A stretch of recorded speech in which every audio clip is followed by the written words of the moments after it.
bothered and emotional. Got a little bit bothered. So yeah, just wanted to air out some things. I'm not sure how to word it. It's okay. I think I understand what you are talking about. Like I guess it was really no, it's fine. Yeah, but yeah, I'm so glad that all of you were there with me. Oh, thank you, Unique. Oh my god, thank you so much. Thank you so much for the dono. Thank you. Thank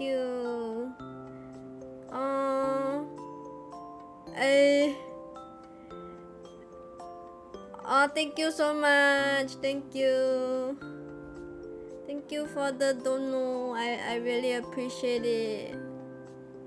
Thank you. I hope you are also using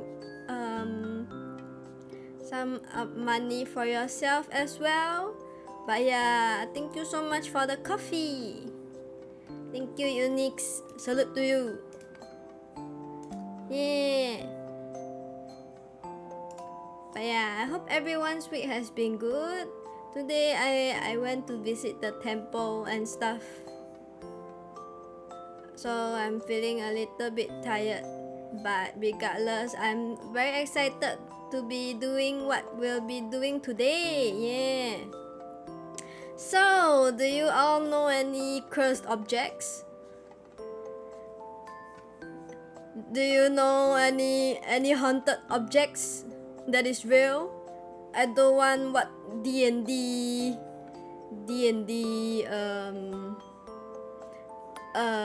homebrew item. I don't want to hear that. Yeah, but do you guys know of any? I know a few. I recently discovered a few. I don't know. I find that haunted objects are pretty cool. Cursed and haunted objects are pretty cool. And it's really interesting how, you know, like things can get possessed into it. Preston Garvey, hello, welcome. I hope you are doing well this week. Yeah, so on this stream we'll be exploring some cursed and haunted artifacts. Yeah. How are you? How have you been? Hope you are well. Okay. I'm sure we all know like the Annabelle, the Ouija board, is Ouija board haunted object?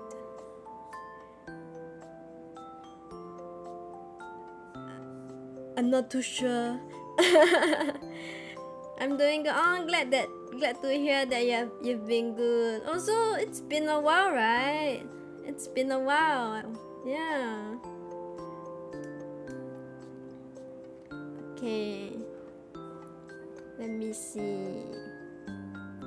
So I do have like some website listed. And then yeah, I'm just really curious and hope you all also find this engaging too. You met before, my name was job application. No, what happened to your job application? What happened? What happened to it?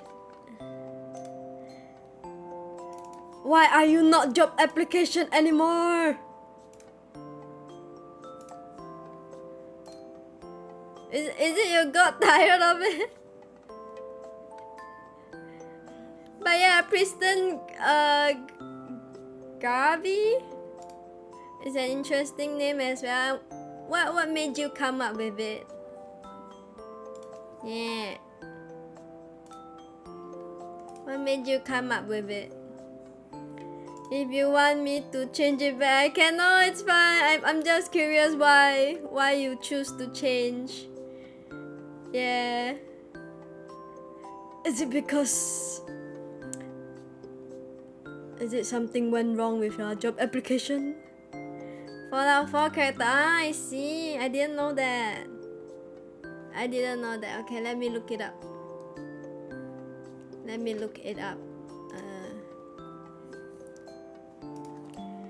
Preston Gab.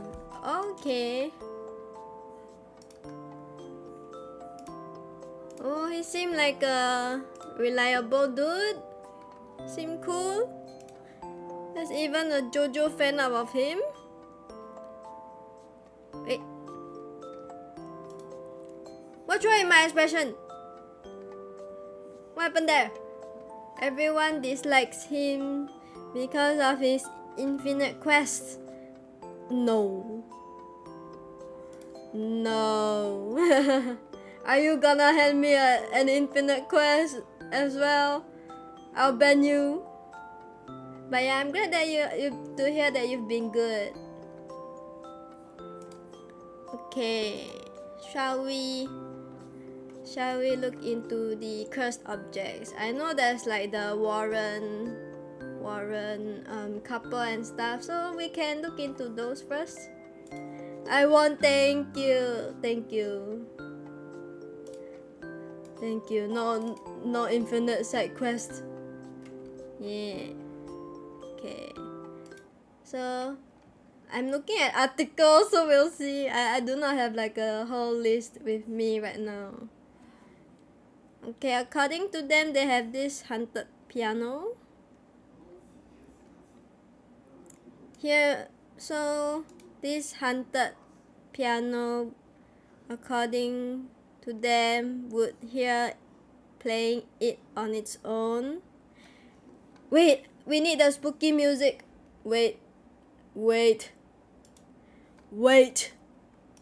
need spooky music.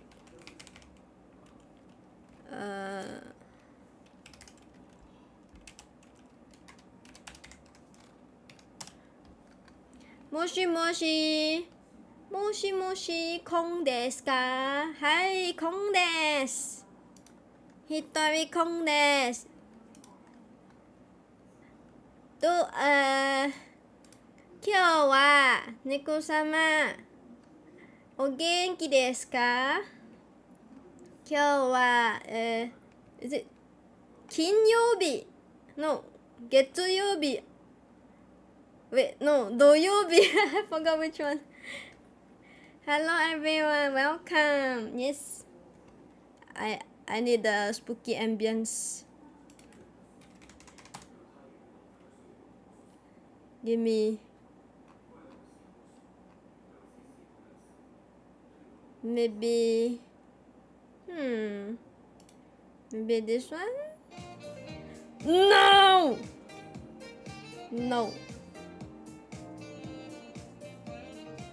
No ads, please.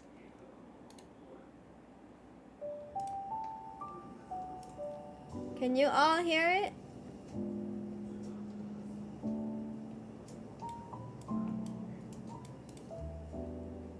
Oh wait,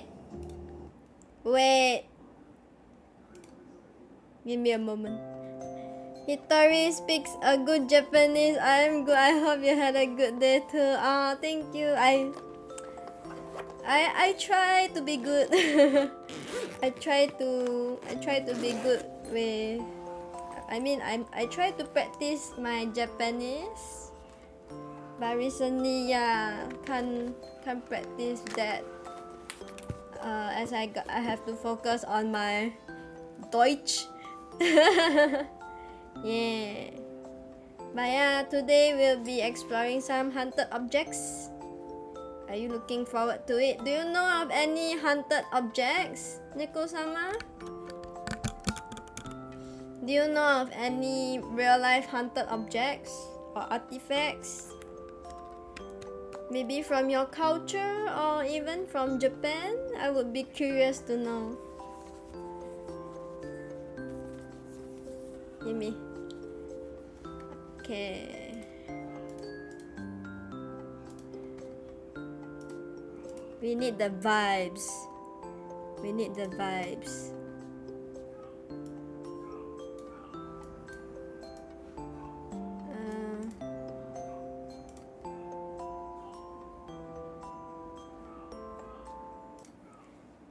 Is this a good one?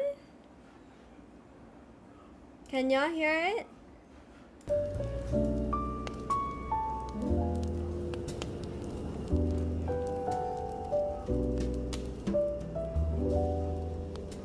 What do you think of this?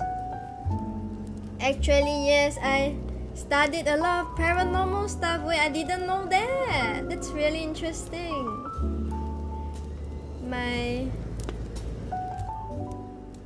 My grandmother worked as a oracle back in Sheffield, and in my family tree I have lots of people claiming to be connected to supernatural stuff.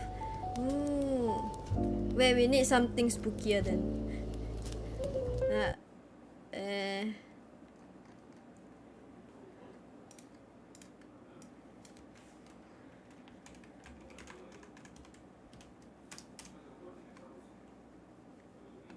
Let me...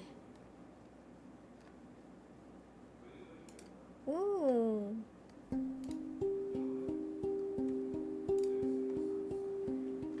Yes, very nice. I changed it. It has always interested you. Ooh, wait. So do you practice any occult stuff on your own? You mentioned you learned them. You study a lot, right? What did you study?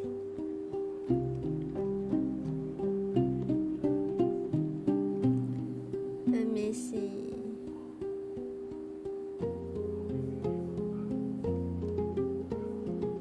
I do. Ooh. Wait, I need the specific. Keep going. Oh yes, yeah. I think that's a really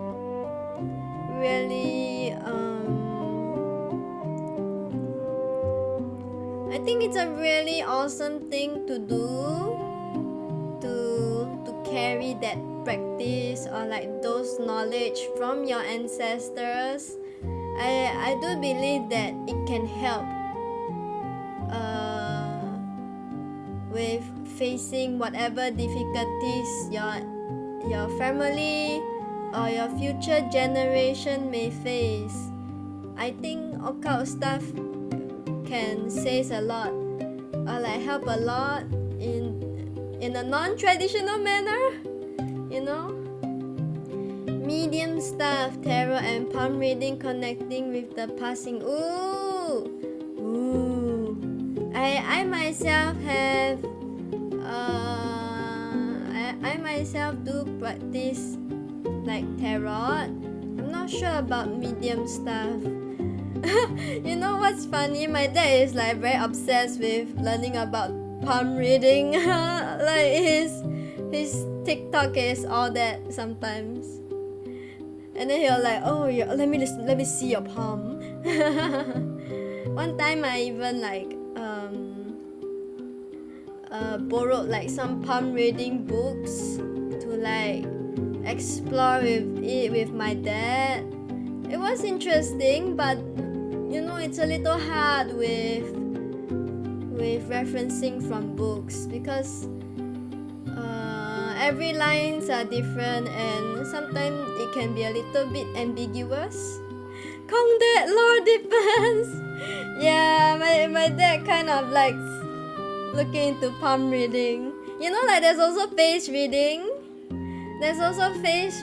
And especially with Chinese culture, like I think the older generations like depends on the culture, but some do like will see, okay, your face, you have a long nose or something like that, you might be a liar, you're prone to lying, that kind of stuff. Books can help, but for folkloristic stuff it's usually better to learn with people, right? Yes, that's true. Yeah, same with astrology. I think it's really interesting because like there's also different experience and stuff. Oh, I find this one a little bit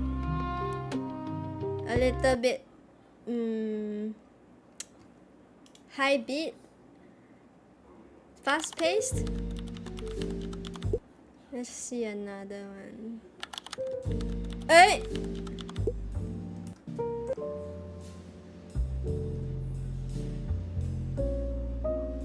Where's the creepy part? Where's the scary? Oh, maybe this one? Yeah, maybe this.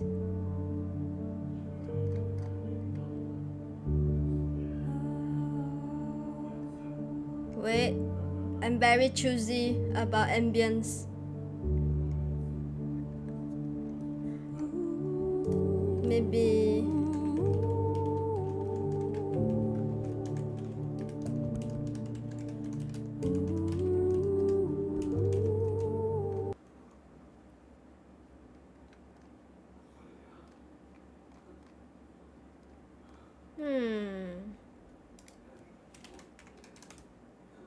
Need to find the perfect tune, yeah, for the spooky vibes.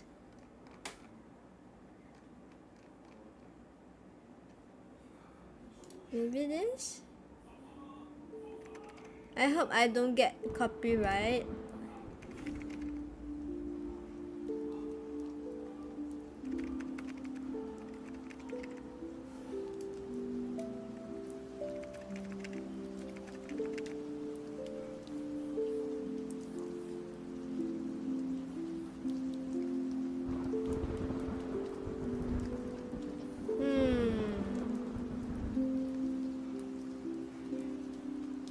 This feels too safe.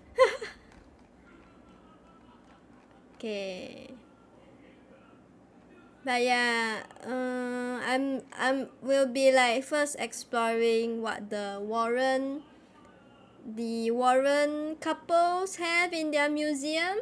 And then maybe we can dive deeper into it as well. That's my plan.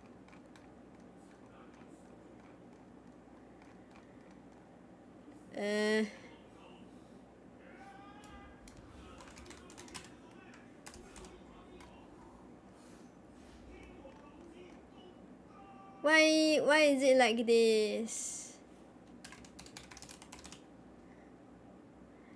Good plan, Commander. Thank you. But yeah, anyways, Neko-sama, do you have any plans for October or Halloween? Also, wait, let me shout you out.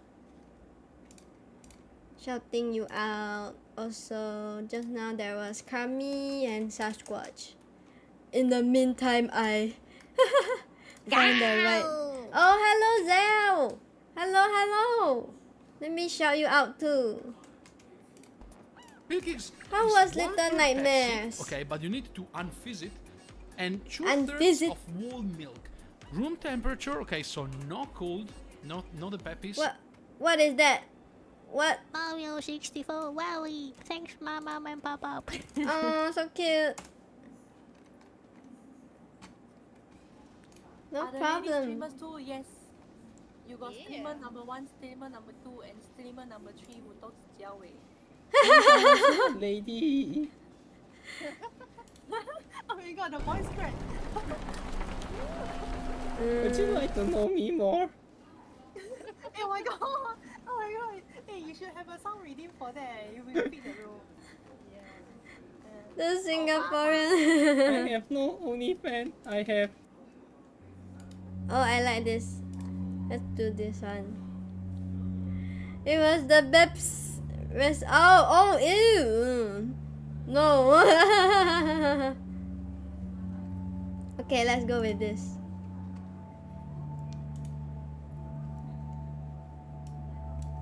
Not the Pepsi.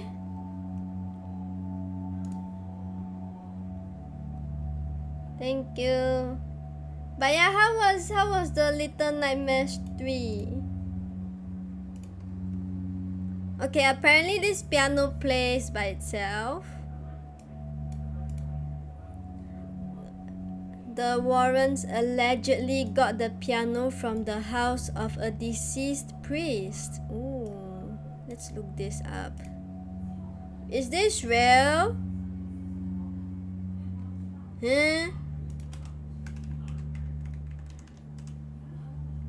Hello Skalanka, welcome. Let me shout you out here as well. Is this true?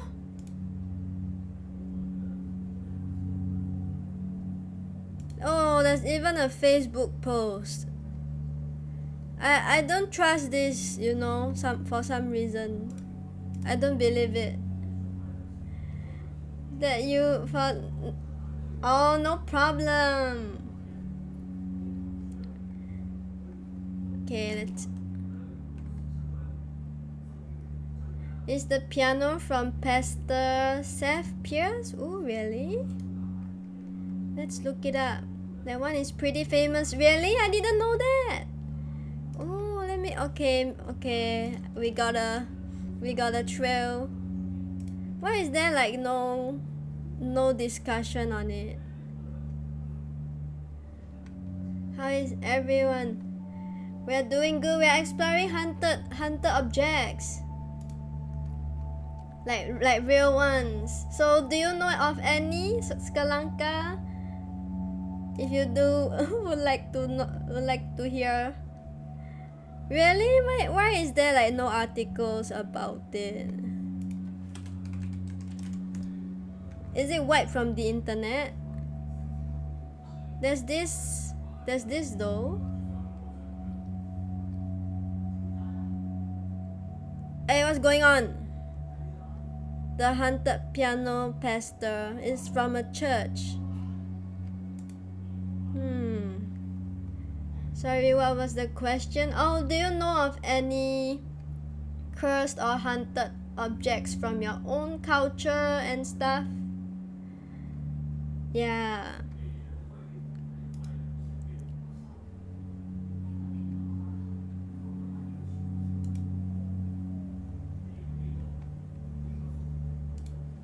So the piano music finally stopped when Ed Warren hired a priest to bless the museum every 2 or 3 months. The artifact briefly appears in. Wow. Okay, I don't really trust the Warrens. I'm very skeptical about them. If I recall correctly, the early 2000s, many videos ran around of this piano playing by itself during certain moments of the year.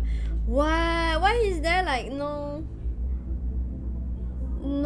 like documentation about it, which I'm quite surprised. Any cursed objects? I don't think so. Oh, it's fine. We can learn some here. We will be learning some here. But yeah. I'm quite skeptical about the Warrens. Also, yeah, wait. I can search something and post it on Hitori Discord. Oh yes, sure thing. Yeah, okay, let's move on. Samurai suit. There's even a haunted samurai suit.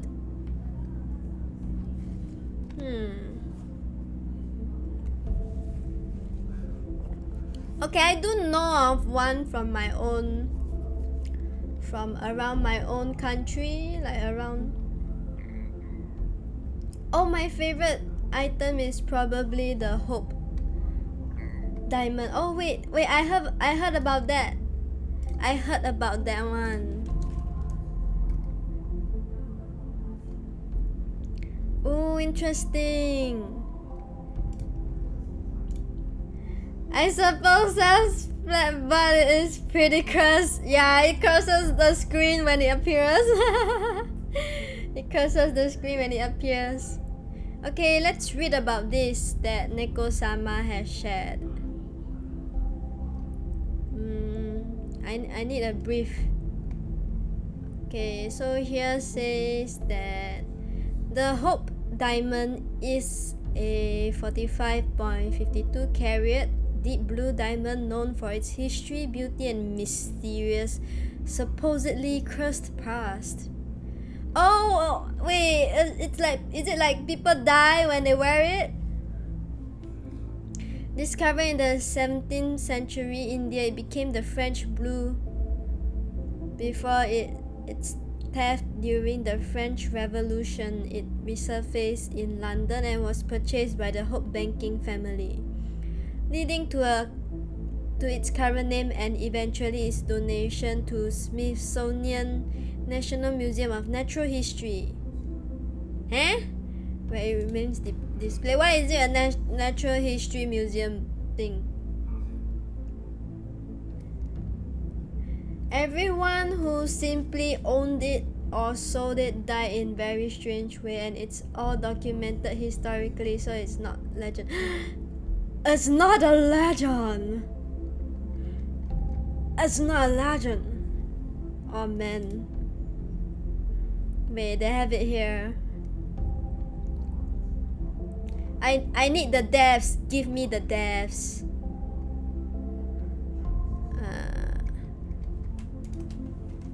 Devs. 40 devs.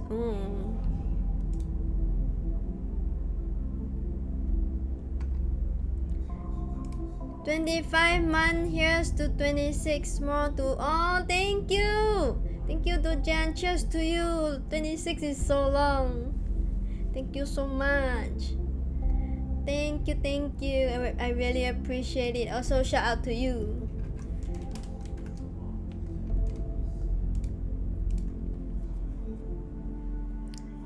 Supposedly, it brings death if touched by human hands. Okay, skeptical me would be like, I don't think the diamond carries the curse. Maybe like there's some lead or something, you know? There's some lead. There's some like odd substance that the object has carried that causes the death, which could be a possibility. Me trying to 5-hit this. There we go. Oh, thank you. Oh wait, the alert came pretty late. Wait, also let me put this here. Okay. Oh no, dear hitter, some deaths were very violent. Oh, okay. I shouldn't say too early then. By far the most notorious diamond of all time, shrouded in mystery with legends as multifaceted as the diamond itself. Okay. The story goes that the curse began with the Tavernier Blue, which was the precursor to several large diamonds, including the Hope Diamond. Jean-Baptiste Tavernier, a 17th century French merchant who traded gems, allegedly sold the 115 carat blue diamond from a Hindu statue. Oh! Not from the Hindu statue! Hello, hello, folks. Welcome. You also kept my name like Skalanka, so I mistook you. Yeah. Welcome. Thank you for the headpad.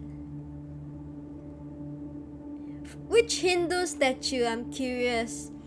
Where it was serving as one of the eyes. Upon discovering it was missing, the priest put a curse on whoever was in possession of the gem. It is said that Tavernier came down with a raging fever soon after stealing the diamond and soon after passed away. However, other reports show that he lived until the old age of 84. What? So he may or may not have died. The Hope Diamond Mystery Cursed. Okay, King Louis the 40 something, is it? I can't read. No. I don't know what XIV. Purchased the diamond from Tavernier and had it be cut to 69 carats. Why 69? No, but why you cut it? It was then known as the Blue Diamond of the Crown, or the French Blue. King Louis had gangweight? What is this word? What is this word? Ew. It's 14. Okay, thank you. I see. Serious condition where loss of blood supply causes body tissue to die. Ew. In the past, sometimes gems got recut due to smuggling, being stolen and resold, or due to the superstition in numbers. Oh, I see. Oh, and then he handed it to Marie Antoinette, and then we know what happened to her. And then also died. Well, him. Murdered his father and then took his own life. After it was cut, he suffered ill fate when his son allegedly stole the diamond. It's so sad that, I don't know, like, the diamond was found to be a very large piece, but instead of like maintaining that size, people wanna cut it. I imagine how mesmerizing it would look like, you know. Okay. Wow, dude. It kept getting smaller and smaller. Yeah, it's so sad. Simon was a Greek merchant who owned the diamond and resold it in the 1910. He drove his car over a cliff. Evelyn, jeweler. Evelyn eventually had to sell her newspaper, died owing huge debts. What? Her ill fate began when her mother-in-law died and her son died at the... Wow, that's so sad. James Todd. Red Hood? Whilst no harm seemed to come to the famous jeweler, the mailman who delivered the diamond to the Smithsonian apparently had an accident in a truck.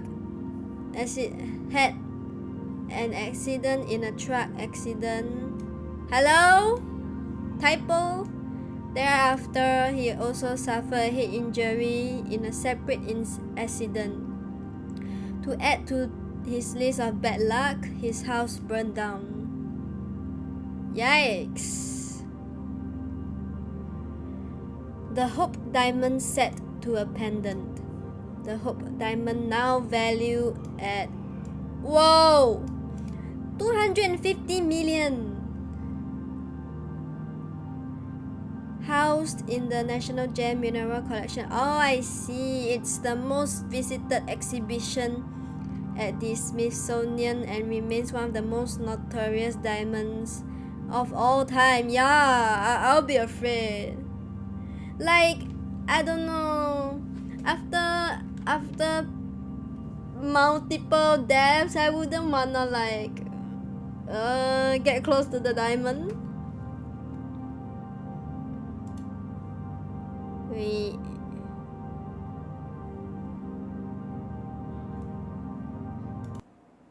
I wanna change it. It's bothering me.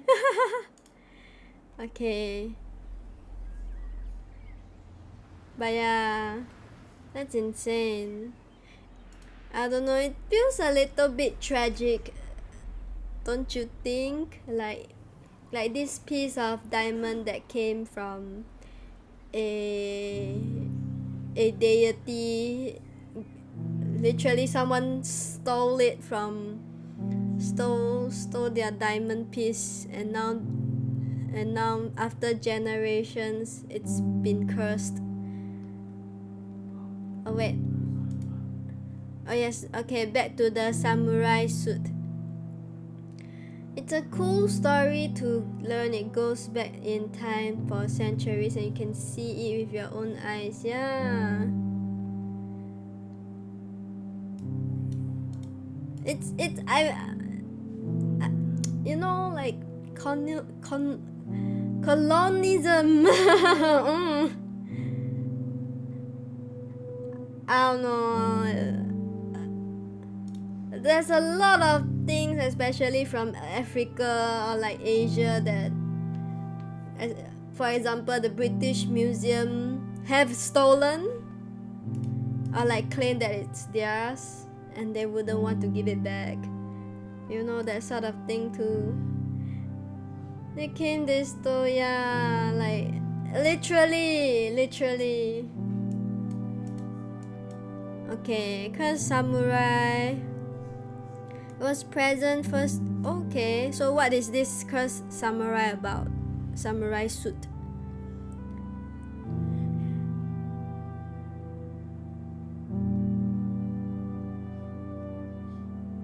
The two young girls are mesmerized by the armor. As they continue to stare at it, they begin to hear distant screams of the victim, of the samurai who wore it. Interestingly, the suit is not an item located. It's fake! Dude, don't list fake items. Oh, it's because it's from Screen Rant. You know what? I'm not gonna read from this side. Okay, there's like another list here that we can see. A list of supernatural cursed items in the Warren's Occult Museum. A shadow doll can appear in your dreams and stop your heart. Oh no. Wait, what? Really? Ew. Is it real? Oh, yeah. It reminds me of that Japanese doll, right? I know of many cursed jewels, but there is a modern one which is a car. Oh wait, I wanna know. We need to know. It's part of this whole stream. The siren. The real Heartstopper. That's so creepy.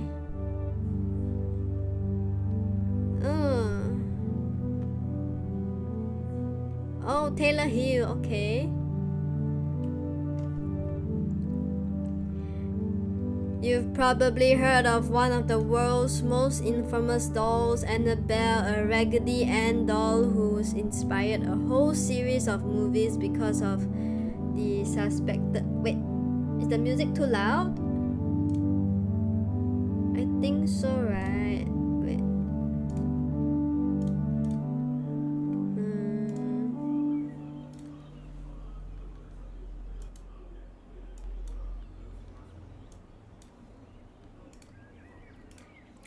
The name was Little... Oh, and it was James Dean's car.